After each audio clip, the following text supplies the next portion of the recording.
Hello, and welcome to our podcast, Sisters, Not Wives. I'm your host, Kinsley Hatch. And I'm Jocelyn Hatch. So today we're going to go into the first accusations of Joseph Smith practicing polygamy versus maybe him having an affair and what the details are around that. But I first kind of want to go over a little bit of history, and because it plays a really big part in the narrative of what the church narrative is and what other people's narrative is. So we're going to talk about historiography, which is one of the classes I took in college that was required to get a history degree. Have you ever heard of that before? That word? Yeah. No, I just heard of simple history. I know, right? They gotta make it sound all fancy. Yeah, why did they have to add those 10 letters? Hard to pronounce. I know. Well, yeah, it's actually really interesting. The definition of it is basically the theory and history of historical writing based on the critical examination of sources, the selection of particular details from the authentic materials in those sources, and the synthesis of those details into a narrative that stands the test of critical examination. So basically, it's the study of how history has been constructed. History records the stories of mankind, and historiography analyzes the stories of the historical records. So this actually is a huge topic within the church narrative, and that's why I want to go over it, because different stories and different sources have different weights. Like a primary source is coming from someone contemporary, like something that happened at that time that was recorded, whether that's like journals, diaries, memoirs, letters, court proceedings, debates, newspapers, anything. If they're like the raw materials of history that we have of that time. And they generally have a lot more weight than other sources. Secondary sources, for example, generally have a narrative attached to it. They're like books or articles produced or written by historians. So it's people who are like historians taking the raw materials, the primary sources, and then writing a history book or doing a textbook or something like that, which still is very relevant, but obviously it has that person's narrative attached to it. And then another big part of sources is firsthand versus secondhand versus thirdhand, et cetera, et cetera. Like, did this person actually witness the event, or did someone tell them about the event the day of or the day after? Like the timing of how soon the event happened to what this person actually witnessed themselves versus what they heard versus like how they obtained this information is huge in history as well. Because as we know, like gossip is not as trustworthy as something you see with your own eyes. Right. So that's going to come into play with this majorly. Have you ever heard the story of Joseph Smith and Fanny Alger? Fanny who now?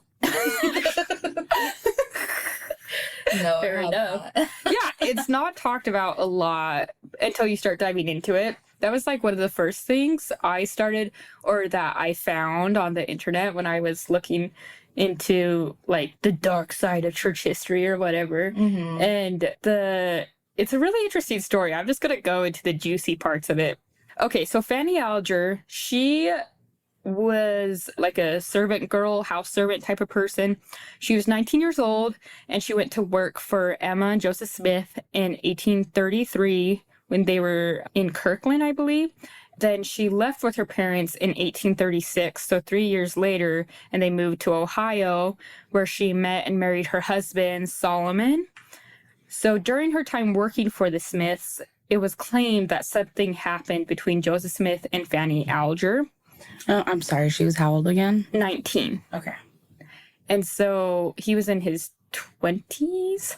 There was rumors that something happened between the two of them, and different things were said. So I'm just going to lay out all the juicy details, and then we'll go into what actually goes behind those. So Was Joseph Smith married at this time? yeah. Him and Emma got married when they were pretty young.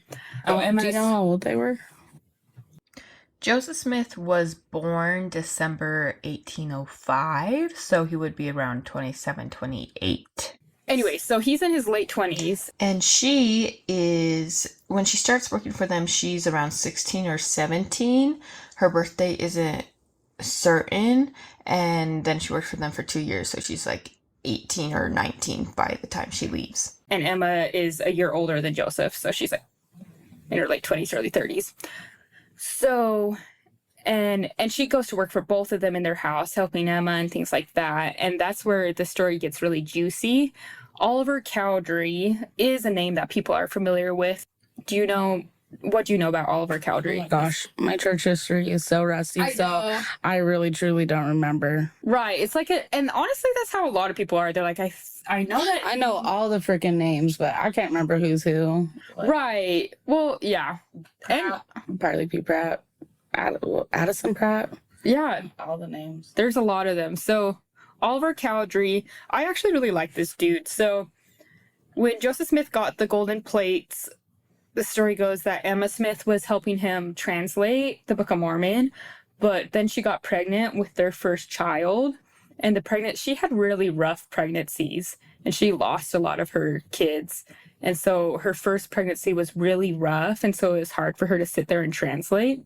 So the Book of Mormon wasn't translated back then, but Oliver Cowdery heard of Joseph Smith and heard of the golden plates. And so he's like, I'm going to go check this dude out. So they meet, and Oliver Cowdery is pretty quickly convinced that Joseph Smith is a prophet and there's something special going on. And so he starts helping him translate the golden plates and takes Emma's place so she can rest.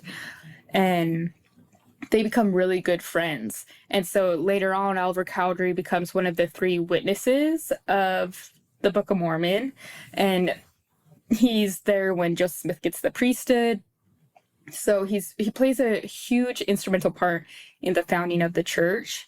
And so that's what makes these rumors so juicy, because the rumors were that Oliver Cowdery was mad at Joseph Smith and was saying that he had an affair with Fanny Alger. And so there was rumors that Oliver Cowdery was saying that about Joseph Smith, and that Joseph Smith had confirmed that he did have an affair with her.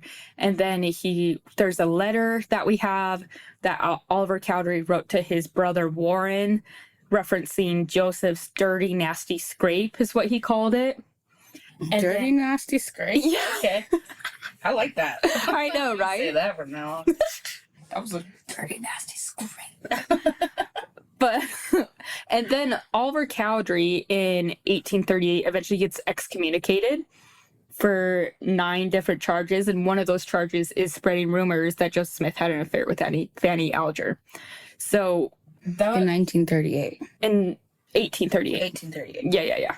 So like 2 years after Fanny Alger had left. And so there's that bit of it. And then Can you do that? Huh? Can you excommunicate somebody for spreading rumors?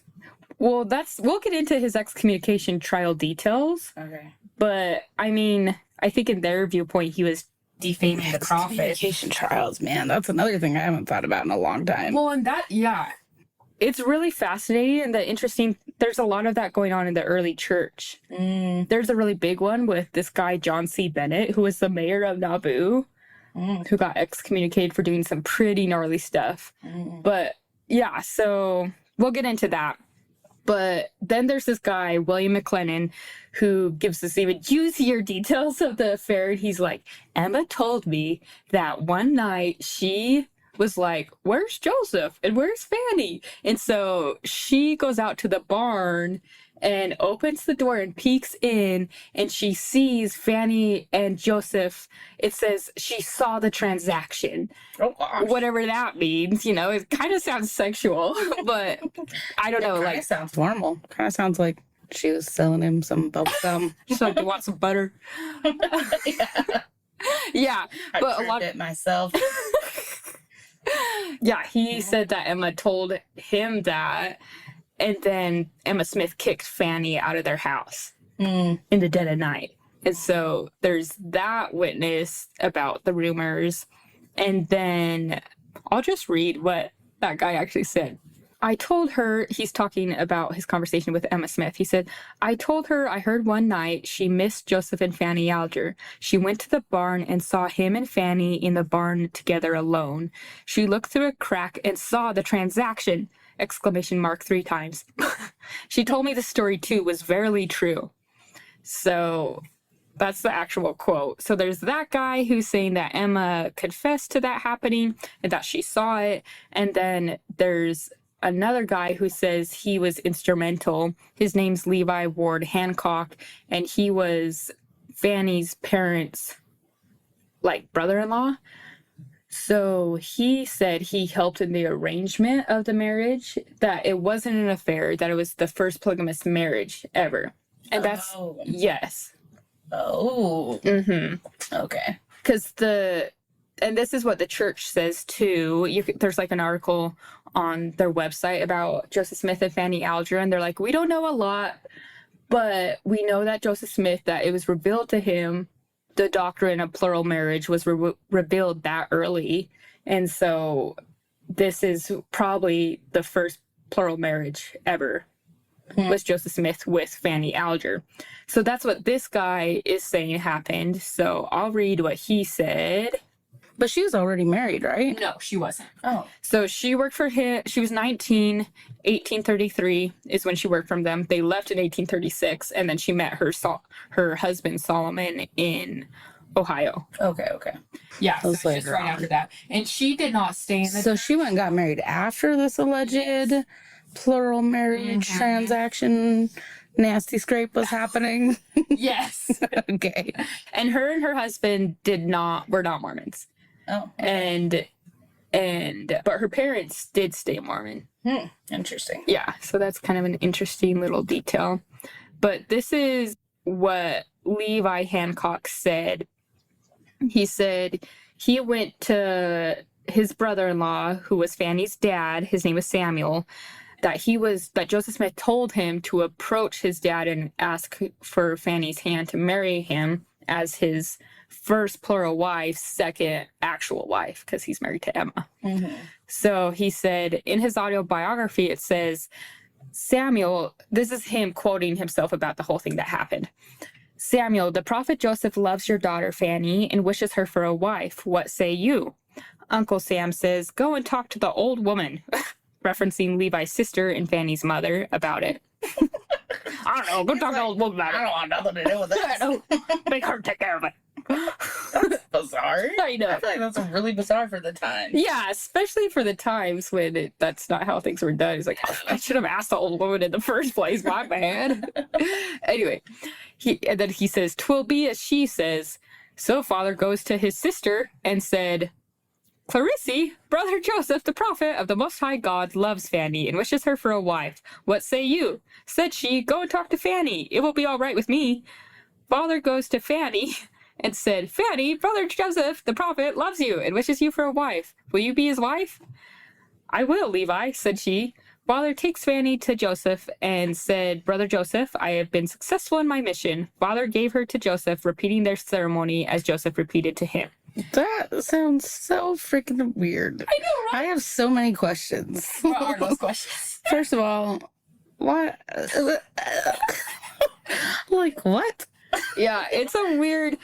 Like, first of all, they don't give a crap that he's already married. Like, they have nothing to say about that. They don't even ask about that. They're like, Isn't he already married? Yeah, that. And then just the whole, I don't know, go ask her mom thing is freaking weird. And then the mom being like, go ask her. Yeah. That is so bizarre. And then it just being like, it sounds like a child's book. Right. It's so simplified.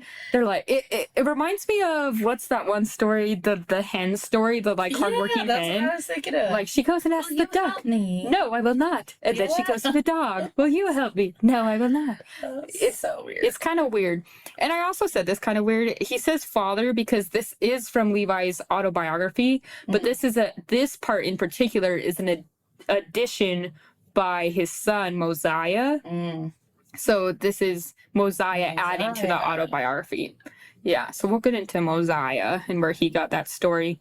But so that's the story, the first like plural marriage real source. Like, Did Emma, like, did he already approach her about this polygamy? that's the crazy thing. The church is like, well, he had to lie. You know, Emma was going to get really mad. I forgot that they were saying that. Yeah.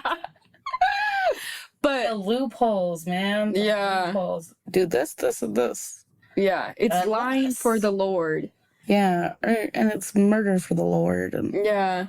That's That's the really interesting thing is it's super shaky moral ground Yeah. because it's lying, you know, like how the church says it is at first Joseph Smith had to kind of sneak and lie, but he wasn't directly lying. All the public denials he made and all the things with Emma, he was just white lying, and he was not like, he just wasn't telling her, which wasn't technically a lie, you know. But then they're like, but sometimes he, you know, he had to lie because this was an important principle that God revealed to him, and so it needed to be done. Which is just so weird to me because I feel like the church is so pretty black and white about things for the most part.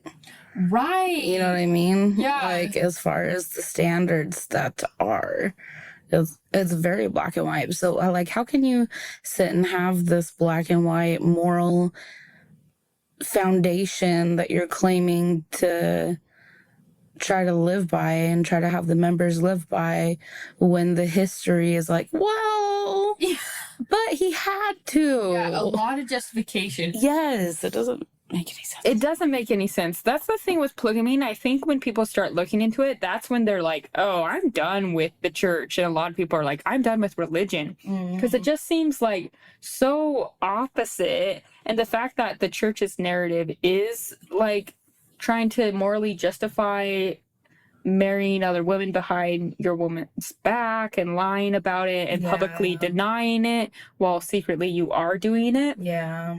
That's the crazy thing. Both the anti-Mormons and the Mormons say that Joseph Smith kind of snuck around. It was kind of lying and was kind of marrying women and having sexual intercourse with multiple women and hiding it, both to the public and the government and to like the front of most people and what the missionaries were telling people, and also to his wife, Emma. And so I think it just puts a sour taste in your mouth hearing that. And it's weird that The more that I think about it too, and especially hearing like what she went through with her own pregnancies and children, and like helping him translate this book. And she came from a wealthy family, and her dad did not like Joseph, and her dad was against it, and they eloped. Like, Emma left her comfortable, cozy, wealthy life, and she was well educated. She was very beautiful. Like, she had a ton of options. So the fact that she left and eloped with Joseph Smith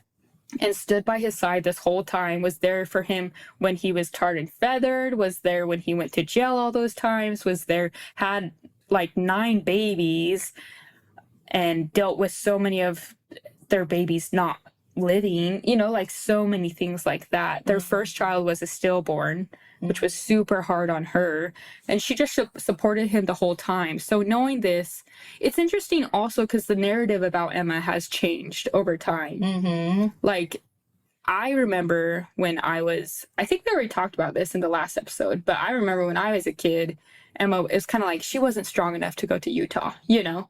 She was a good woman, and she was Joseph Smith's partner, and his wife, but she just wasn't strong enough to go to Utah after all she'd been through. That was the nice way to say it. The not nice way to say it was like, yeah, she was too weak. She didn't have a strong enough testimony. She lost her faith. Yeah, she lost Which honestly, like, even if that was the case, like, I know that. Like, look at what she went through. Yeah. I don't know. It's just like, even if that was the case, people do have their breaking points. It's true. Well, and it's interesting with Oliver Cowdery, because a lot of people were like, what? He was one of the 3 witnesses of the Book of Mormon, and then he got excommunicated? What happened there? So that story is really interesting, too, so we'll get into it. But that's the thing, is it's just kind of morally shaky ground with what the church claims happened. And so this is the first plural marriage, but what the church says is like Joseph Smith practiced plural marriage on and off throughout the 1830s because he got the revelation, but he didn't want to do it. But the angels kept telling him he had to. But he like those gosh darn angels. Angels. What was it? They had a fire spirit. That was only the one. Oh, angel. And that's when it got serious. I was hoping that all the angels had. No, it was only the one angel who was like, "You better stop practicing polygamy, I swear." And what was it again? It was a fire spirit. It was a fiery flaming sword. Fiery flaming sword. That's right. But that didn't happen. FFS, if you will. What? An FFS, if you will. Yeah, he wielded the FFS. Okay, if he's an angel though, like, is that scary enough? Well, but yeah, but like, aren't angels kind of like ghosts? Like, Yeah, is that sword even real? I'm sorry, I cannot get over the sword. I really am stuck on the sword. It is kind of a crazy claim. It is. Like, Well, if the angels threatened to strike you with it, wouldn't it be like a ghost? Would it just go through you? yeah, I don't know. I don't know how the dimensions of angels work. The dimensions of angels. Yeah. I don't know. It almost sounds like the story of when you were a little kid and you broke the big window. And so you said a bee came and stung it. Yeah. Like, it's like, the bee did it. I had no control over the situation at all. Stung the window. And to be fair, in my head, it was a giant bee, okay? It's not just a little bee. Well, It's a super an angel with a flaming fiery sword. Yeah. But so that hasn't happened yet. The flaming firing sword is still in its sheath. Is that what they call it? It's not around. So that doesn't happen yet. So Oh, okay. yeah, in the 1830s, so Joseph Smith got martyred on June 27th, 1844. Okay. And so it's really, we don't have a lot of documentation or anything in the 1830s about plural marriage. It really heats up in the 1840s. Very suspicious. Right. So this is the first really, there's like a couple other little hints here and there of people, but it's not very founded in anything. This is like the one, even though there's still not a lot of documentation, that people like pin, like this is when it started. So it's 1836. Okay. And so the narrative goes, Joseph Smith didn't want to practice it because it was it's an uncomfortable principle. He loved Emma. He didn't want to do it. Emma would get mad, so he didn't do it. And then with Fanny, that's the first time he obeyed the commandment and started plural marriage, and it ended horribly. Emma Smith got mad. She kicked Fanny out. So that's why she ended up leaving, was because Emma kicked her out. And that's when she went and met her little husband somewhere else. That's what the rumors say. Okay. What are we calling that? The secondary material? Yeah, secondary sources. Yeah. So we'll go into like what the sources actually are. But I keep asking so many questions. No, it's good. So then Joseph Smith stops for a little bit because it was such a bad first experience. He's like, I've never married multiple women again. That sucked. Just kidding. But anyway, so that's what the church says. It's like, okay, Emma was big mad about it. So Joseph Smith stopped for a couple of years. Then he tried again, then stopped. Like it was intermediate this whole time because of Emma and because Joseph was reluctant, and that's why the angel with the sword had eventually to get involved. And then later in the 1840s, that's when things got serious. Okay. So that's why Fanny Alger, the story is so interesting because it's kind of the beginning. Okay. Yeah. So those are some of the big sources: is Oliver Cowdery, that guy William McLennan in the Barnes story, Levi Ward Hancock's autobiography with his son Mosiah, the edition about him setting up the marriage, and then Eliza R. Snow, who also claims that she was sealed to Joseph as a plural wife. Did you know that? I did know that. Yeah. So She's also sealed to Brigham Young. yeah, she lived with Brigham. And she never had any kids. No, they believe she was sterile.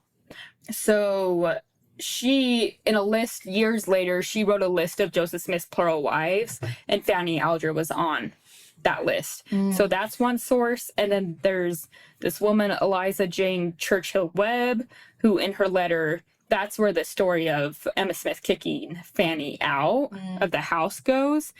So it was actually quoted. It was a guy, Wilhelm Weil, reportedly quoted Chauncey Webb, who said, Joseph's desolate life began already in the first times of the church in Kirtland.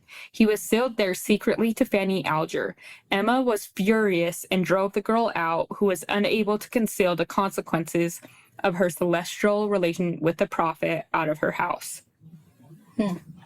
Which a lot of people were like, oh, that meant, what does that mean? It means that Fanny got pregnant, like Joseph Smith got Fanny pregnant. I was like, did I get that correct? Right. And then there's this... Unable to conceal the consequences of her celestial relation. Yeah. Okay. Yeah, interesting way. And then there's this woman, Fawn W. Brody, who is one of the first, if not the first person to write a book. She wrote it in the early 1900s.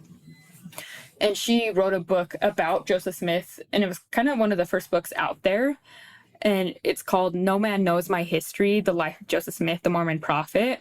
And Fawn W. Brody grew up in the church, And I think she was related to an apostle or a prophet. I can't remember. But she eventually left the church and wrote this book. But it's interesting because it has a lot of claims and sources that people have used for a long time. But she says that there was evidence that Fanny had a child with Joseph Smith in Kirkland during her time being married to him. And this child would have been her firstborn child, who is either Orson or Orison Smith. There's two different versions of the name. Yeah, if it was her son, they said his last name is Smith. It was Joseph Smith's son. Yeah. But yeah, so there's that source. Those are pretty much all the main sources. There's a lot of other stories. Like, I heard my uncle told me that my sister said that they heard this, but It would be interesting to go back and actually track that through DNA.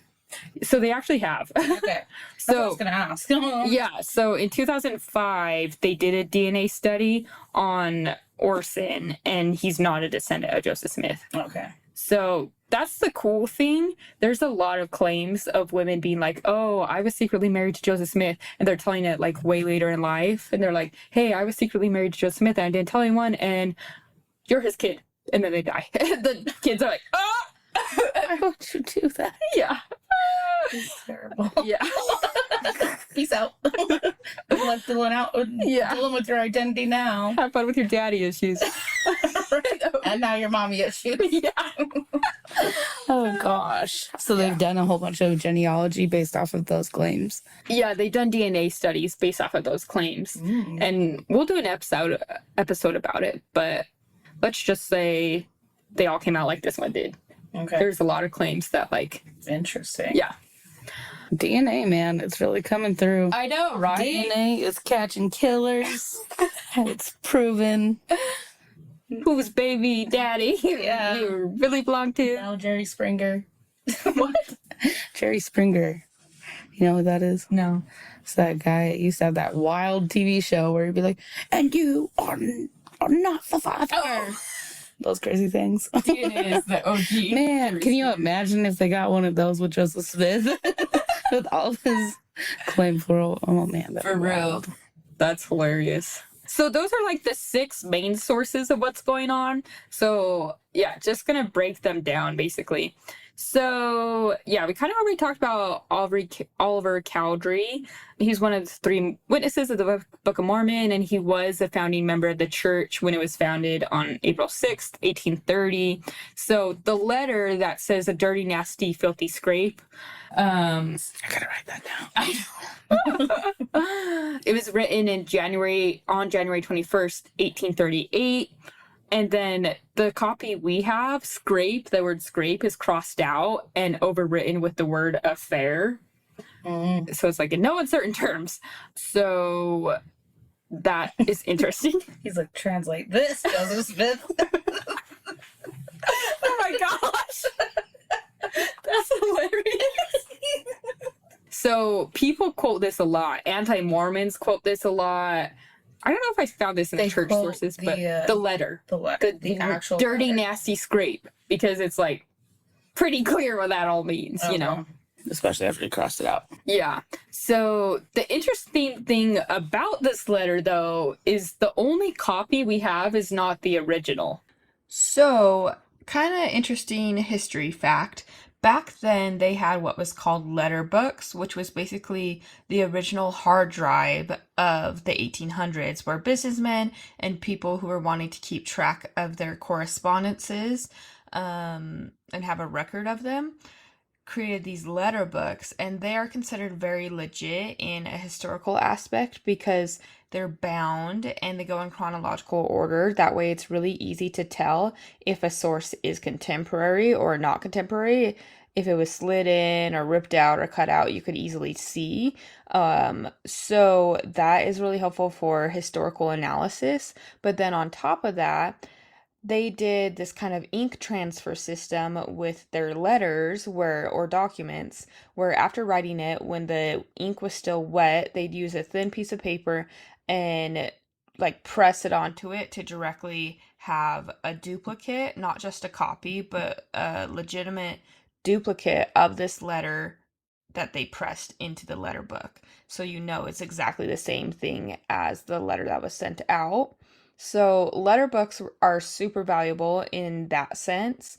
What this letter is in is not a letter book, it's a letter book copy, which is a little different. So for people who are getting outgoing letters, obviously you want to keep track of your records from things you receive as well, communications you receive as well.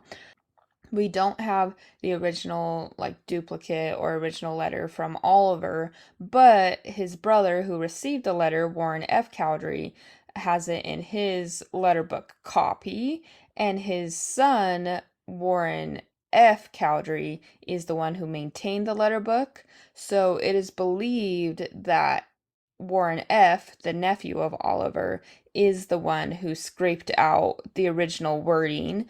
Like, he copied it, wrote it all down, and then the original wording with the affair, with the word scrape, he crossed out and put in the word affair in his handwriting. So, that is where that source is. And Sorry, this is a little bit of a side tangent, but No. you remember the guy who was doing the salamander letter Yeah. and that whole story? Mm-hmm. I wonder how many documents. Wait, Like, is that were Mark they- Hoffman or someone else? Yes. Oh, yeah. That man. Because he did a bunch of documents, historical documents for the church, and he did a bunch of documents like for the founding fathers and crap like that. Mhm. I'm so curious about what documents he provided to the church. This actually connects. Oh, yeah. Yes. So we'll finish Oliver Cowdery and then I'll go to how okay. Mark Hoffman ties into this story. Okay. Okay, so that kind of discredits that letter. It's like, maybe, maybe not. We don't know. It's not a primary. There were people saying that Oliver was causing rumors about Fanny, Alger, and Joseph Smith Okay. getting it on. And so that's how the excommunication trial happened. This guy, I think it was Solomon Custer, was like, he needs to be excommunicated for 9 different reasons. And he lists all these charges. Let's see if I have them somewhere. Oh, please tell me you have them. Let me find them Really because want to hear them. here's the 9 charges. Was he hot? Is he hot? That's him. No. No. Look at that hair. Ugh. Okay, go scroll. But to be fair, everyone looked a little rough back then. True. I just thought maybe for once. For once, let it be hot. So this guy, Seymour Brunson, brought all these accusations to the High Council and was like, Oliver Cowdery needs to get the heck out of this church. Let's excommunicate that guy.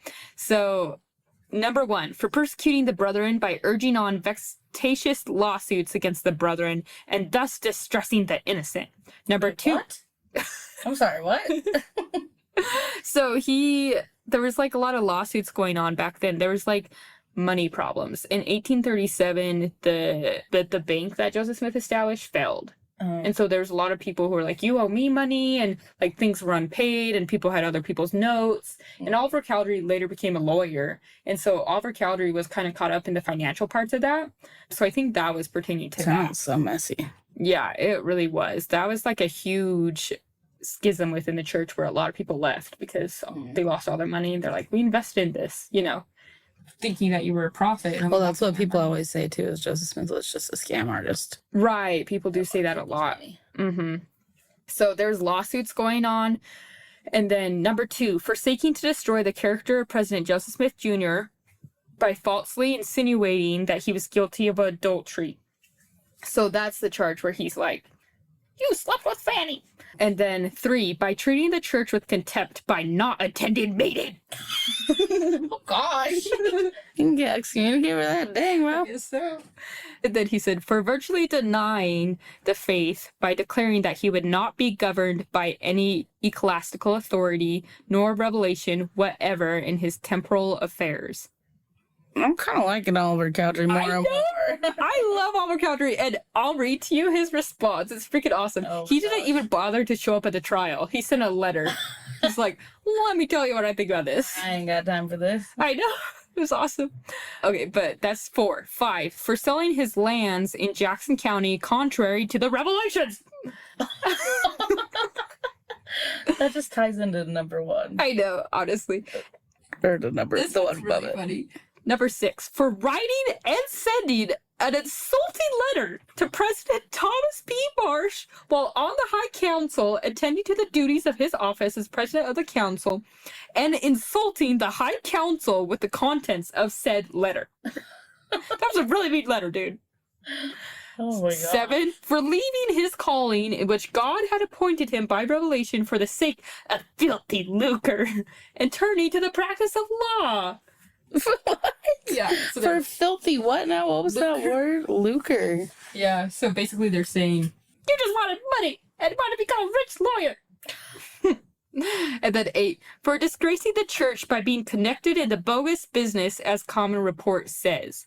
The bogus business references counterfeit money. There's a lot of that happening with the bank situation. And then 9, for dishonestly retaining notes after they had been paid, and finally for leaving or forsaking the cause of God and returning to the beggarly elements of the world, neglecting his high and holy calling, contrary to his profession.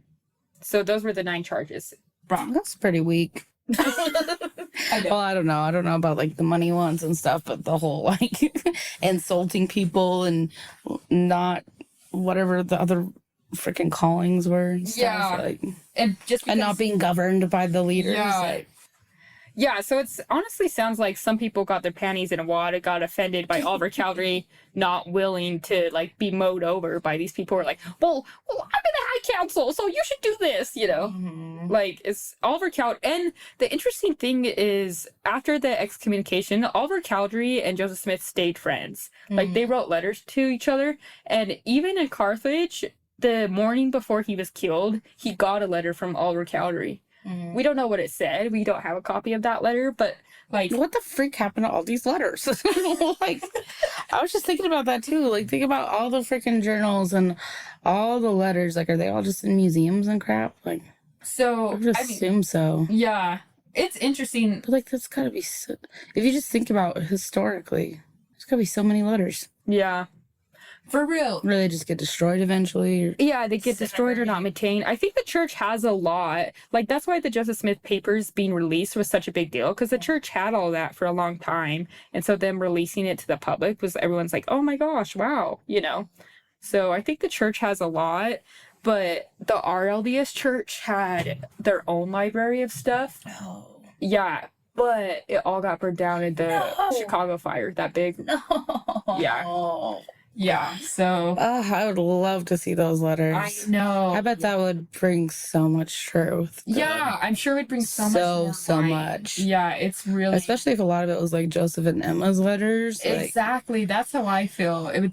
There's like probably so much contemporary evidence and letters between them of the actual people who was involved with that got destroyed in that fire. So that was really sad. why didn't they invent fireproof filing cabinets? Get it together, Chicago of the 1800s. But That low-key really did just make me really sad. I don't I know. It actually is so sad. When I found that out, I was like, oh, dang. So it's interesting because he got excommunicated and accused of all these 9 charges, but only one of them has to deal with him spreading rumors about Joseph Smith. And it doesn't even say he accused Joseph Smith of adultery. He just says he falsely insinuated it. So those were the charges, and they had a trial for the High Council. And so Joseph Smith was there, but he wasn't part of the High Council that excommunicated Alger Calvary. Who the crap was the High Council? Just a group of, like, a governing High Council. Wait, is this a part of the... Yeah, is it it is part of the church? Yes. Not part of their little town or whatever? Yeah. I could find out everyone who was involved, but clearly, like, Thomas But B. Joseph Marsh- Smith wasn't a part of it, and he was the prophet. Yeah, like, I mean, he was the Interesting. prophet. He wasn't involved in every governing body. Right, you know, but he was there, which is just, I don't know, I just think that's interesting. It is interesting. There's actually a lot of things that happen in church history that it's like, oh, Joseph Smith did this. It's like, well, actually, no. It's just like, that's the name that everybody knows, so that's what we're all going to pin it on. I mean, it's his church, and so... It is his church, yeah. And if he was involved So in some way, technically, they I think mean, it's just unilateral. kind of is responsible for a lot of it. I don't know. Yeah. That's debatable, I guess. So they got some other testimonies of people to back up these accusations. So this is specifically about charge number 2, which is about the adultery.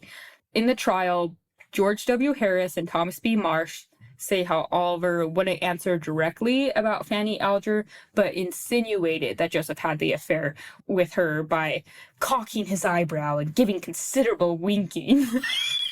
So they're like, did you have an affair? And he's like, I can't say. Eyebrow raise. I know. Wink, wink, wink. What do you think? And so they're like, and both of them admitted when they asked him point blank if it was true that Emma or Joseph had told him, like confessed to him that he had an affair, he said no. So that's like in the actual trial in their witness statements. They're like, he said no, but there was so much winking, it was really hard to tell. Man, if I got put on trial for some faces that I pulled, I know, right? I'd be incarcerated for a long time. So those were the witnesses of two people, and then one person, David Patton, actually said, no, Oliver did tell me that Joseph told him he had committed adultery. So that was another witness, but according to the council meetings, all Joseph Smith said, Joseph Smith testified, and kind of all the evidence we have of it, he said Oliver Cowdery was his bosom friend, therefore he entrusted him with many things. He then gave a history of the girl business. The girl business? Mm-hmm. That's what the High Council minutes recorded of the trial. Oh. So that's all we know. So we do know that Joseph Smith spoke to that, and that the High Council was like, okay, that sounds good, and it was kind of dropped. So, because we know there were rumors, but that's all we really know. And so Oliver Cowdery, the baller that he is, he was like, this all happened, his trial happened on April 12th, 1838, and he wrote this letter, and he said, I could have wished that those charges might have been deferred until after my interview with President Smith. He wanted to meet with Joseph Smith before this all happened. He said, but as they are not, I must waive the anticipated pleasure with which I had flattered myself of an understanding on those points, which are grounds of different opinions on some church regulations, and others which personally interest myself. So far as relates to the other 7 charges, and that includes number 2, which is about adultery, I shall lay them carefully away and take such a course with regard to them as I may feel bound by my honor to answer to my raising posterity. I beg you, sir, to take no view of the foregoing remarks other than my belief on the outward government of this church. I do not charge you or any other person who differs from me on those points of not being sincere, but such difference does exist, which I sincerely regret. With considerations of the highest respect, your obedient servant, Oliver Cowdery. So that was his letter to them in response. So translate. So he's basically like, I'll answer 2 of the charges that I think merit a response. The other 7, I'm not going to even address because I don't think I have to. I'm just going to respectfully lay that aside. Those are differences, but these 2 I will address. But keep in mind, I'm just talking about the outward government of the church. I'm not attacking anyone. Yeah. I'm not saying you guys aren't sincere. I just disagree with you. And so I'm going to say it. It's honestly a really classy response to them trying to excommunicate him, And so one of his responses, so he's answering for them, like accusing him of being dishonest and like in the money business, like the counterfeit money business and all those things. And so what he addresses, he's like, I'm not going to handle all these wild accusations. I will handle like me not being controlled by people, me selling my lands, me becoming a lawyer. I'll address that. And what he said, he's like, I will not be influenced, governed, or controlled in my temporal interests by any ecclesiastical authority or pretended revelation. Ooh. Yeah. So he was like, respectfully, F you. Like, don't tell me what to do. Yeah, for real. And he was like, I was there when the Book of Mormon was written. I was there, but don't quote the old magic to me. I was there when it was written. And the council was like, he's like, this is my life, bro. Yeah, he's like, you can't control me. And which honestly is super cool that he stood up to all those people back then, And you can tell he's still like a classy, nice guy, Like he's not a firecracker. He was just like, I'm going to defend myself. And then that's that. Because he addressed the 2 charges of him selling his land in Jackson and not obeying authority, they're like, okay, get rid of those 2 charges, but the other 7 charges we sustained and he got excommunicated. So kind of indefinite about what happened there with the Fanny Alger. We don't know. We know Joseph Smith addressed it in the council, but we don't really have any record of what he said. Unfortunate. I know. It's really fuzzy. So now we'll go to the Mark Hoffman thing. Oh. So William McLennan is the guy who claimed that Emma told him that she saw Joseph and Emma and Fanny in a barn together. But the interesting thing about this dude is this comes from a letter that he wrote to Joseph Smith's son, because Joseph Smith's son became the president of the RLES Church, and he claimed, and the RLES Church claimed, that Joseph Smith never practiced polygamy. Which is, yeah. Really interesting. Yeah. Super interesting. And Emma Smith obviously belonged to that church and said the same thing. Mm-hmm. And so Joseph Smith III was sending missionaries to Utah and promoting the idea, like, my dad never practiced polygamy. That was never a part of the church. That was something that Brigham Young started. That's what the Utah church did. That's not what we started. So William McLennan sent him a letter and be like, no, man, you're wrong. Your mom told me about this. Mm. But this was like in the 1880s, I'm pretty sure. Mm. But William McLennan, how Mark Hoffman ties in, is William McLennan, Mark Hoffman had a lot of debt, and he like was still coming up with these fraudulent papers and stuff. And this was the thing that caused the domino effect of him blowing up those people. And because he said he had the McLennan collection. Yeah, everyone, if you have not watched the documentary about Mark Hoffman, I think it's still on Netflix, I'm sure it is. and you don't know what the crap we're talking about, do yourself a favor and go watch it. Yeah, go check it out. It's a pretty crazy story. Mm-hmm. But so he told the church, and he told people, he's like, I have the McLennan collection, which is a bunch of documents from William McLennan, and if I release it, there's a lot of stuff in there that's going to embarrass the church. And so then people were trying to buy it from him because they're like, what's in there? And so it was based on this guy, William McLennan. But That's so interesting. yeah, it is. See, I freaking knew it. I knew he had something to do with all Yeah. this. You knew. Well, it's interesting because this guy, it's interesting that he didn't say he had like the Calgary collection or something like that, because I think he was kind of careful about what he said. yeah, feel he was like- smart but stupid. Yes, exactly. Yeah. And he had so much animosity towards the church. It's wild, but still like played. That's what's so wild to me about him, is he straight up played this two-faced, double-lived person who was still in the church and was very blah blah blah, but he clearly had resentment towards the Right. church. He clearly was trying to get at the church. Mm-hmm. It's really interesting. His whole story is crazy. But yeah, it ties to this. Yeah. But the interesting about McLennan, I think it was actually like in 1875 or something that he was writing letters. Okay. And he was going to the newspaper saying that too, being like, nuh-uh, Emma told me. Like, this was from a newspaper. He was like, Joseph Smith was sealed to the hired girl. The sealing took place in a barn on the hay mow and was witnessed by Mrs. Smith through a crack in the door. So the transaction was apparently the plural marriage. He said, long afterwards, when he visited Mrs. Emma Smith, she then and there declared on her honor that it was a fact, saw it with her own eyes. The long disputed question then as to whether the prophet did practice polygamy is now effectually at rest, and Brigham is a little ahead of young Joe. This was from a newspaper article written in 1875 talking about polygamy, because there's a big fight going on with Joseph Smith III saying, my dad never practiced polygamy, Brigham Young started it. And Brigham Young saying, nuh-uh, it was always part of the church, Joseph Smith was doing it, and he taught me how to do it. And so it was a big public debate at that time.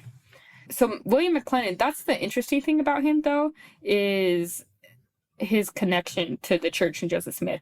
So he met Joseph Smith shortly. Also, I'm wondering, who the crap is this guy, and why did Emma tell him? Exactly. That's Like, first of all, why would Emma be like, oh yeah, Joseph Smith cheated on me? and tell it to a dude, second of all. I yeah. feel like you would tell a woman. Yeah, she tells this dude, especially when you find out what this dude did. So there's actually a couple revelations. So there's a couple revelations in D&C dedicated to this dude. So D&C 66 and D&C 68 is directed towards William McLennan and a group of other men, and both have a lot to do with missionary work and principles of the gospel. William served 2 short missions with his wife, but was actually excommunicated in 1832. Some of the apologist websites say because while he was on a mission, he visited a certain harlot. And in D&C 66, part of the revelation to him says, commit not adultery, a temptation which thou hast been troubled. So it's just like, stop being a hoe. Yeah.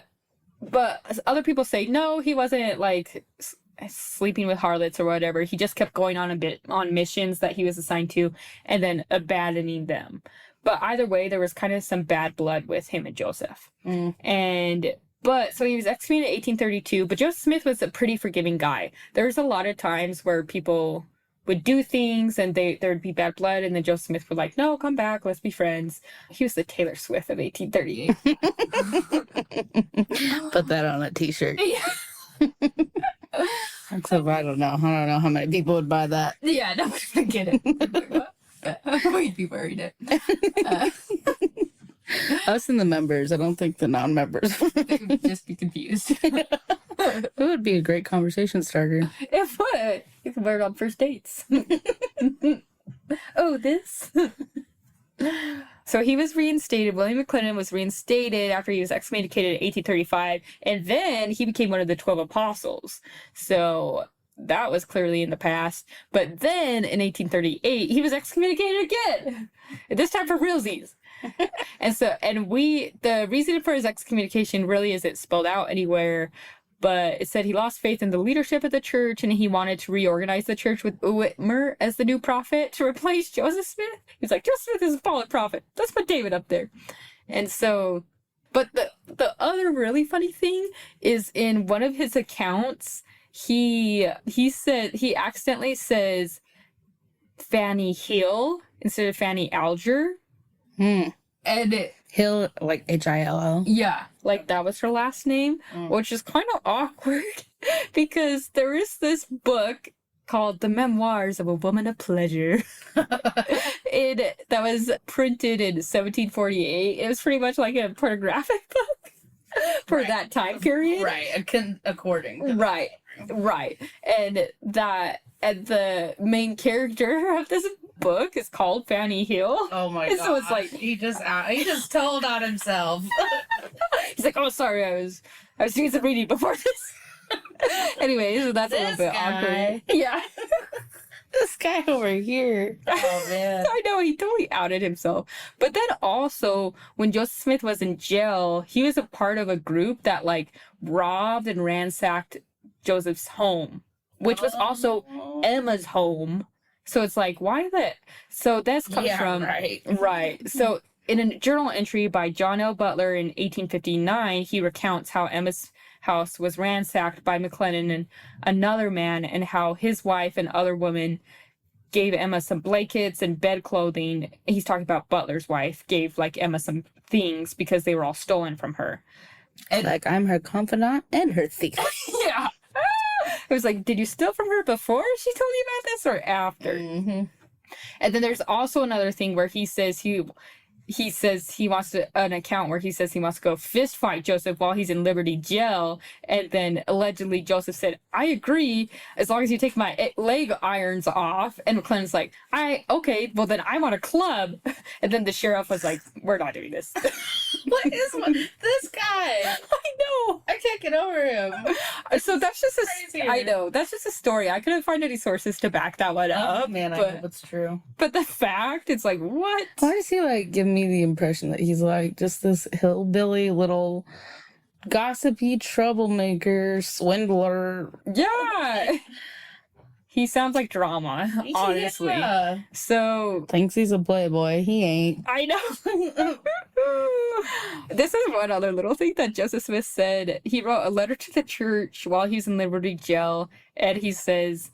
He's talking about William McLennan. He says, but these men, like Balaam, being greedy for reward, sold us into the hands of those who loved them, for the world loves his own. I would remember William E. McLennan, who comes up to us as one of Job's comforters. God suffered such kind of beings to afflict Job, but it never entered into their hearts that Job would get out of it all. This poor man who professes to be such of a prophet has no other dumb ass to ride but David Whitmer. Oh! to forbid his madness when he comes up to curse Israel. And this ass, not being of the same kind as Balaam's, therefore the angel notwithstanding appeared unto him, yet he could not penetrate his understanding sufficiently, but that he prays out cursings instead of blessings. Poor ass! Whoever lives to see it will see him and his rider perish, like those who perish in the gainsaying of Korah, or after the same condemnation. So what a biblical burn. I know. Joseph was having none of it. So, as you could tell, him and Joseph were not best buddies, and him and Emma clearly weren't either. Mm-hmm. So, it seems kind of hard to believe that this guy, that she told him her deepest, darkest secret. Yeah, no. So, that one's kind of out in the weeds. This is actually from Emma. So, Emma's last reported interview, they asked her a lot of questions about, like, do you believe the Book of Mormon is true? Like, what was your experience with the Book of Mormon? Joseph Smith, polygamy, a lot of it. And it's interesting because I've heard snippets of this interview before, like in Sunday school and stuff, about her never seeing the golden plates, but her feeling it with her hand and knowing it was real and things like that. Mm-hmm. But it's interesting because there's this whole other part of that interview that I've never heard in church, but they ask specifically about polygamy. And Emma, and that's the funny thing, like the church says sometimes Emma allowed Joseph to do polygamy and then she would get mad and they would have to stop. But she definitely knew it was happening and she definitely like accepted the revelation sometimes, but then she couldn't handle it. That's what the church says about Emma. But this is Emma's last testimony. She was asked by the interviewer, what was the revelation on polygamy? Did Joseph Smith have anything like it? What of spiritual wifery? She responded, there was no revelation on either polygamy or spiritual wives. There were some rumors of something of that sort, of which I asked my husband. He assured me that all there was of it was that in a chat about plural wives, he has said, well, such a system might possibly be if everybody was agreed to it and would behave as they should, but they would not, and besides, it was contrary to the will of heaven. Which is kind of interesting. Yeah, I've never heard of that. Yeah. And then she goes on to say, no such thing as polygamy or spiritual wifery was taught publicly or privately before my husband's death that I have now or ever have had any knowledge of. Which that last statement is actually super big because what the church also says is Joseph Smith denied that he was practicing polygamy publicly because he didn't want to turn people off and it was only for a select few. So, and also he didn't want to get in more trouble with the government because people were out to get him. So he had to lie in public and deny that he was practicing polygamy. But secretly he was going around teaching people, just like how like Levi Hancock apparently was told by Joseph Smith to go get Aunt Fanny for his wife. They were saying he was doing that with a lot of different women, just keeping it privately. And that Emma knew about that, but, you know. So that's the interesting thing. She's like, not publicly or privately was he doing that. Because that's how they work around a lot of like, well, Joseph Smith straight up lied. They're like, no, he was just teaching it privately to the people who were supposed to be getting it and then denying it everywhere else. And then the interviewer goes on to say, did he not have other wives than yourself? The church says he has like around 30 plus extra wives. And she said, he had no other wife but me, nor did he, to my knowledge, ever have. And then another question. Did he not hold marital relations with women other than yourself? AKA, did he have sex with other women besides you? She answered, he did not have improper relations with any woman that ever came to my knowledge. And then they asked, was there nothing about spiritual wives that you recollect? She said, at one time, my husband came to me and asked me if I had heard certain rumors about spiritual marriages or anything of the kind, and assured me that if I had, that they were without foundation, that there was no such doctrine and never should be with his knowledge or consent. I know that he had no other wife or wives than myself in any sense, either spiritual or otherwise. Which is also interesting because that's another thing that the church and their historians say a lot is that there were different kinds of marriages. There is eternal only sealings, and then there is like time and eternity sealings, which included sexual relations. And so they say he married 30 plus wives, but only some of them were time and eternity, and then others were just eternal sealings. Like Helen Mar Kimball was a 14-year-old who Joseph Smith allegedly married And that's what a lot of people get upset. They're like, she was 14. Mm-hmm. And but the church says, no, that was an eternity only sealing. They never had sex. They were never like, it was never anything, whatever. It was just to be sealed. And so we'll get more into like the theology behind that. And then also what maybe some other people were doing, starting polygamy in other settings. I knew that the church did quote some of this interview. Yes, with Emma Smith. And Emma Smith. What is this from again? This particular interview? It was the last interview of her life. So, wondering what the interview was from. Oh, so the interview, I think it was the RLDS church who was documenting it. Like, they knew, like, they wanted to record what she had to say before she died. So I think they had it. Church say anything about, like, well, yeah, as far as she knows, or do they claim that? I can't remember. Did they say that Emma knew everything? No. They say it's fuzzy. Oh, yeah. Because they were saying, oh, you had to lie to her. Yeah. Right. So they say it's fuzzy. They're like, he didn't tell her for a long time. That's so weird that they say that it's fuzzy, but then they're like, but this marriage was just at this marriage, and this marriage was just at that marriage. Yeah, it's really interesting how they distinguish that. Yeah. But it's still interesting because they still say a lot of them were time and eternity, meaning he did have sex with a lot of these women. They still claim that, which is interesting. Yeah, so that's kind of the story of Fanny Alger and the sources from it. Eliza R. Snow and the other ones we'll get into later. Eliza R. Snow is definitely an interesting character when it comes to polygamy. So I used to know so much about her. I know, me too, honestly. Based off of church history. Yeah. The ones that they teach in the general public. Right. I mean, she was smart. She was a poet. She was very well educated. She wrote a lot of the hymns. Did write a lot of the hymns. There's a story, a crazy story about her getting pregnant by Joseph Smith and Emma Smith pushing her down the stairs. What? And that's why she became sterile. Bro. There's crazy rumors. Wow. So they just make up there's a whole array of things as to why she never had kids. Right. It's really interesting. That's crazy. Yeah. I'm into that. Yeah. So that's that. That's just kind of the beginning of it. So we'll get into more how Brigham Young enters it, what other people were doing. There's this really interesting character, John Bennett, who I mentioned is the mayor of Nauvoo. And he gets there and he's like the young hot bachelor. And he's like, hey, everyone, I'm spiritual. But then, guys. Yeah, and then he like gets really close to Joseph Smith and a ton of stuff happens. Oh my gosh. And he becomes like Joseph Smith's mortal enemy because Joseph Smith finds out some crap about him. So stay tuned. So much religious history tea. All right.